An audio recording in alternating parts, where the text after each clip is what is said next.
Путин продемонстрировал невыносимо прямую и особо тугую линию, которая должна была олицетворять Божью расу. Правда, в этот раз его явно ограничили в размахе выступления, потому что в прошлом году он выдал представление, в том числе и перед школьниками. Но после того, как его перлы традиционно сползли на урогенитальную тему, в Кремле решили, что с этим надо завязывать. Теперь выступает перед старперами типа военной верхушки или вот так, в полностью расширенном формате. Так, он сообщил о том, что в Сирии это не поражение, а практически полная победа. Да, Асад теперь переехал в Москву, а его близкое окружение украшает строительные краны и заборы. Но тут ничего не поделаешь. Каждое Рождество отмечает так, как посчитает нужным. В частности, если решит, что будет воплощением пальмы, елки или строительного крана. Игрушки тоже могут соответствовать обстоятельствам. Но если Путин сказал, что там не проиграли, то так этому и быть. Более того, если так он собирается не проигрывать везде, то главное не вспугнуть это пуйло.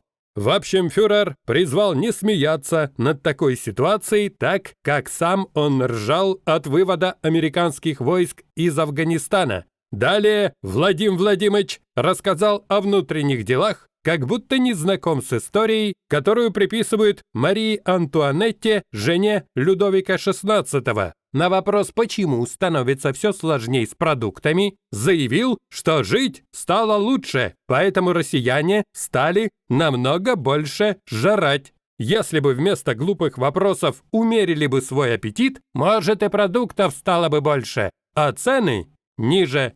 Он заявил о том, что экономика растет опережающими темпами, в отдельных местах еще не искоренены отставания, но сейчас с ними успешно борются. Зато по ключевым показателям идет устойчивый рост. И с этим никто не может поспорить, так как ключевая ставка выросла и удержала рекордные показатели. Но рост показывают не только ключевые показатели, но и ключевые компании. Так, например, неудержимый рост показала ключевая компания на Московии «Газпром». Да, пусть он пока слегка отрицательный, но кому интересны эти чисто технические детали? Вот что о таком росте пишет Раша Пресса.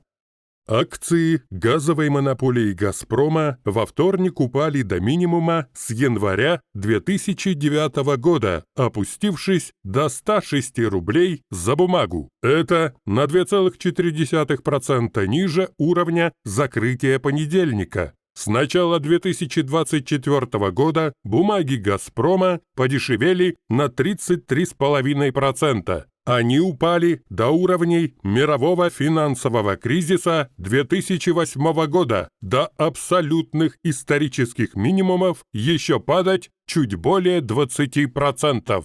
То есть это пока не абсолютный рекорд, но до него уже все ближе. В общем, старикашка выдавал струю за струей, а публика жадно впитывала Божью росу, ибо понимает, скоро впитывать будет нечего.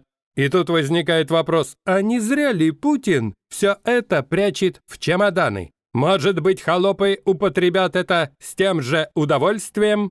С уходящим годом заканчивается международный контракт на транзит российского газа в Европу. Тот мизер, который шел по трубе через Украину, уже почти иссяк, потому что никаких тендеров на транзит в следующем году уже не проводилось. Понятно, что изъятие этого мизера ни на что не влияет, но фокус в другом. Теперь единственным транзитным мостом в Европу становится турецкий поток. Никаких альтернатив.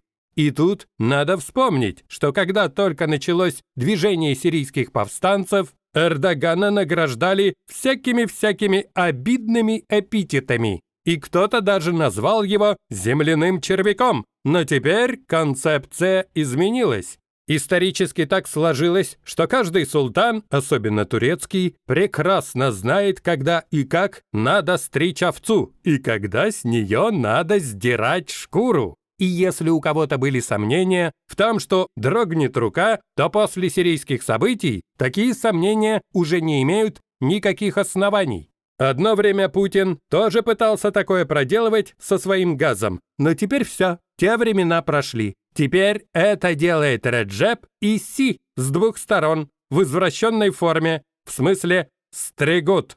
А теперь кто-то может издать не тот звук, и будет принято решение драть шкуру. Что касается нефти, то тут еще более интересно, потому что в игре намного больше разных факторов. Так, например, общая обстановка говорит о том, что кто-то будет петь романсы, причем сопрано. И предстоит это в самом ближайшем будущем. По крайней мере, предчувствие такого есть уже сейчас. Цены на нефть снижаются в пятницу из-за тревог о том, будет ли достаточно расти спрос в 2025 году, прежде всего в Китае, крупнейшем импортере в мире.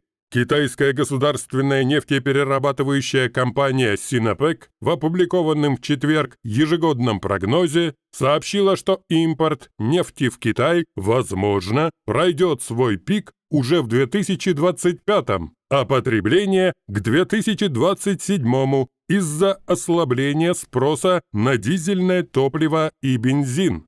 И дело здесь не только в том, что бумажный рост экономики Китая не отражается в каких-то базовых показателях, например, потреблении нефти, но и в том, что правительство Си усиленно пересаживает китайцев на электромобили, которые там выпускаются в каком-то лихорадочном темпе. Поэтому и даются прогнозы о том, что потребление нефти вот-вот пойдет вниз только по этим причинам. Ну а если к ним присоединится масштабный кризис, то кто его знает, чем все это закончится? Ведь Китай сам добывает довольно много нефти и газа. Кроме того, есть положительные новости относительно экспортного нефтепровода «Дружба», по инфраструктуре которого в Орловской области ВСУ нанесли удар несколько дней назад. Тогда было сказано о том, что атакован был не сам нефтепровод, а его ответвление, которое использовалось для забора нефти для нужд военных. Но теперь они пишут такое. Прокачка нефти по трубопроводу «Дружба» была остановлена с 19 декабря из-за технических проблем, сообщил Reuters 3 источника в отрасли. Источники сообщили, что проблема в системе транснефти была обнаружена на насосной станции Унечча, одной из крупнейших в Центральной России.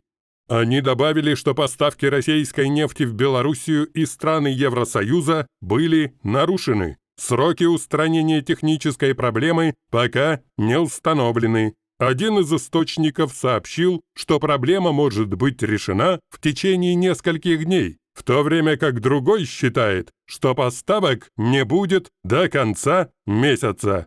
Ну что же, пока по нефтепроводу нет прокачки нефти, можно посмотреть архивные видеоматериалы передачи «Тачку на прокачку», если, конечно, ее в Московии пока не запретили. Но это еще не все. Как известно, позапрошлой ночью ВСУ наведались на Новошахтинский НПЗ Ростовской области, где все воздушные цели были начисто сбиты, а все оборудование защищено ПВО, РЭБ и антидроновыми сетками. В общем, сразу после атаки Гауляйтер заявил о том, что все хорошо, смотреть не на что, можно всем расходиться. Но, как выяснилось, обломок пропеллера дрона все же долетел до завода и что-то там повредил. Просто в темноте этого нельзя было рассмотреть. А когда рассвело, все стало хорошо видно, и торчащий пропеллер тоже. В итоге, теперь там ситуацию оценивают несколько по-другому. Новошахтинский завод по переработке нефтепродуктов, крупнейший на юге России, остановил обе установки первичной переработки нефти. Единственный завод в Ростовской области мощностью 5,6 миллиона тонн нефти в год в ночь на 19 декабря подвергся атаке украинских беспилотников, в результате чего на предприятии возник крупный пожар. Под ударом оказалась установка АВТ производительностью 7,14 тысячи тонн в сутки, на которую приходится 50% всей мощности завода. В результате ее пришлось аварийно отключить. Также, по словам собеседников агентства, произошло возгорание нефтепродуктового резервуара и была установлена вторая установка первичной переработки аналогичной мощности – 7000 тонн в сутки. Тут прекрасно все.